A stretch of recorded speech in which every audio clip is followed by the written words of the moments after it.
நாட்டின் மத சார்பின்மையை உடைக்கும் தீய சக்திகளுக்கு தமிழ்நாடு இடமளிக்காது என அமைச்சர் பழனிவேல் தியாகராஜன் தெரிவித்துள்ளார். மதுரை மகப்பூபாளையத்தில் நடைபெற்ற மத நல்லிணக்க இஃப்தார் நோன்பு திறப்பு நிகழ்ச்சியில் பங்கேற்று பேசிய அவர், இந்திய அரசியலமைப்பு சட்டம் மத சார்பின்மையை உள்ளடக்கி உருவாக்கப்பட்டதாக கூறினார்.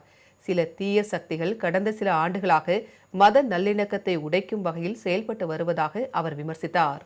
ஜனநாயக நாட்டில் மதசார்பின்மை என்பதை சட்டமைப்பில் உள்வாக்கிய நாட்டில் சில ஆண்டுகளாகவே பல தீய சக்திகள் அவங்கவுங்க அரசியல் காரணத்துக்காக மத நல்லிணக்கத்தை உடைக்கும் பிரிக்கும் வகையில் செயல்பட்டுக் கொண்டிருக்கிறார்கள். சோனியா வாய்ஸ் பத்திரிகை சார்பில் சென்னையில் இஃப்தார் நோன்பு திறப்பு நிகழ்ச்சி நடைபெற்றது.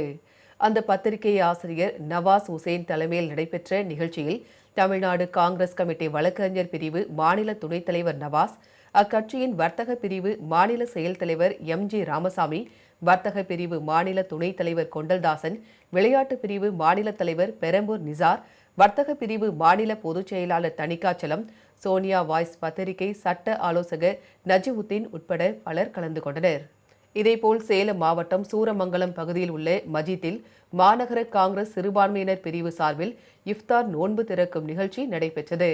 அக்கட்சியின் சிறுபான்மையினர் பிரிவு மாவட்ட தலைவர் அலாவுதீன் பாஷா தலைமையில் நடைபெற்ற இந்நிகழ்ச்சியில் சிறப்பு விருந்தினராக தமிழ்நாடு காங்கிரஸ் கமிட்டி சிறுபான்மையினர் பிரிவு மாநில தலைவர் முகமது ஆரிஃப், மாநகர மாவட்ட காங்கிரஸ் கமிட்டி தலைவர் சாரதா உள்ளிட்ட முக்கிய நிர்வாகிகள் கலந்து கொண்டனர்.